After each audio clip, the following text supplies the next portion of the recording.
Isle Royale is one of the least visited parks in the national park system. However, happens to be one of the most revisited parks. It's clearly like a getaway for people that they want to just kind of fling themselves into the woods and the wilderness, but they also come for the cultural resources.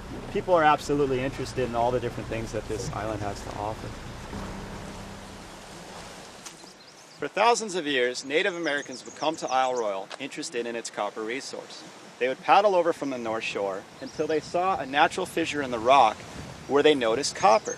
And they would work the copper lode, the copper fissure, all the way up to this location right here, hacking away at the copper, using rocks to knock the copper away from the host rock and the bedrock until they would eventually stop. Euro-American miners came much, much later, saw these very features, and used them as clues as to where they should mine themselves. In 1843, it becomes a frenzy of mining activity. And this was the place to mine and extract copper. And absolutely, this is a wilderness park, but it had a gritty past. And that is mining heritage. And its industrial history is just as significant as its natural history. Because the first thing that happens in a location is industry. Why do we situate ourselves in a particular location in the first place? It's usually because of a resource.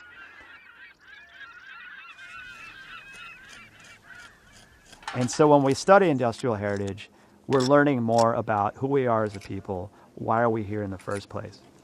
And so we have an archaeological excavation going on right now, and we're interested in learning more about a historic copper smelting site operated between 1846 and 1848.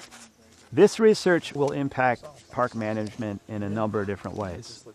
Well, your stuff is kind of a lot darker down there. But First, it's going to provide information.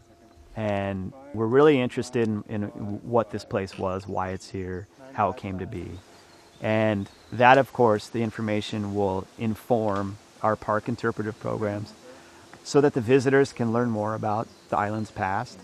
But also, it provides great opportunity to invigorate new partnerships. We've been working with Michigan Tech for a few years now and bringing out students who are interested in industrial heritage to practice their trade is to the Park Service advantage, because I am an army of one. I cannot conduct an archaeological excavation like this on my own.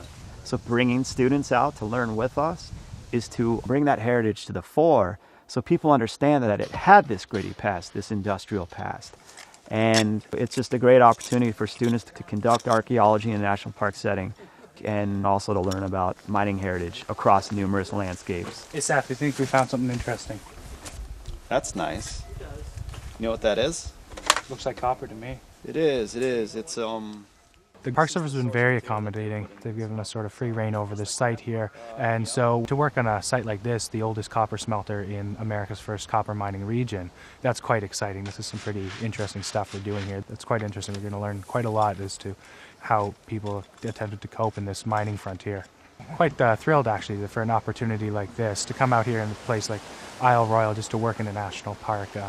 The scenery is quite nice, so when you're not actually working, it's quite enjoyable to be out here. But there's more than just the natural beauty here on the island. There's also a very deep and rich human history as well. And to tell the whole story of the park is to appreciate its industrial legacy as well.